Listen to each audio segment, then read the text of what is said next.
Alors, si vous êtes confronté au problème d'avoir à importer votre base de données sauvegardée sur la base de données de votre blog, pour cause de base de données corrompues, mauvaise manipulation, ça arrive très fréquemment, il faut bien sûr avoir au préalable une sauvegarde de base de données, et sinon la procédure est exactement la même que pour l'exportation. Il faut aller donc sur la page d'accueil de votre hébergeur, sélectionner de nouveau ce qui correspond à base de données MySQL ou bien PHP-MyAdmin. Cela ouvre votre page d'administration des différentes bases de données. Donc celle que j'estime être corrompue et qui doit être remplacée par ma base de sauvegarde, c'est donc celle-ci, dont j'ai une sauvegarde préalable. On ouvre PHP-MyAdmin. Voilà la page. Alors bien sûr, moi je ne vais pas écraser une base de données existante et qui fonctionne parfaitement.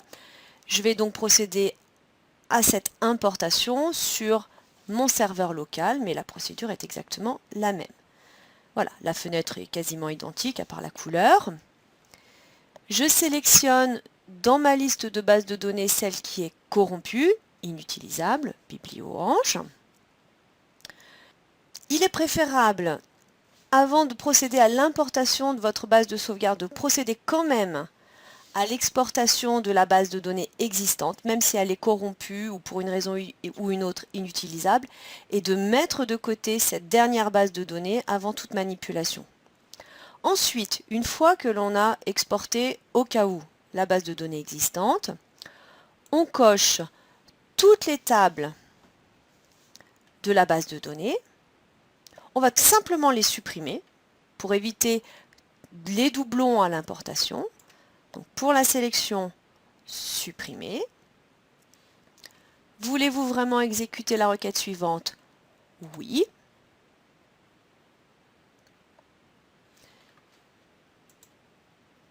Et si on regarde maintenant au rafraîchissement de la page, j'ai une base de données qui est vide. Une fois que cette base de données est vide, on clique sur le bouton Importer,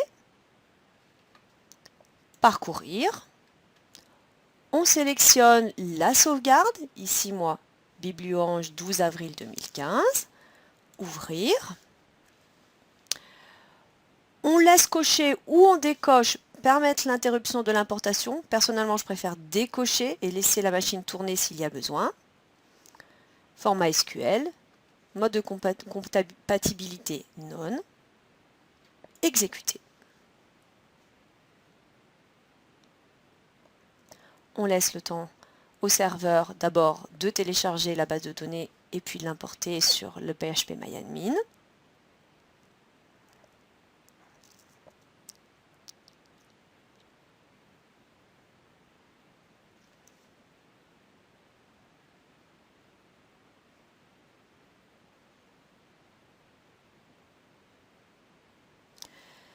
L'importation s'est terminée avec succès, 132 requêtes exécutées, et on voit apparaître sur la gauche l'ensemble des tables existantes, et quand on clique sur le nom de la table, ici BiblioAnge, ça charge, et on voit apparaître sur la page principale les différentes tables composant la base de données.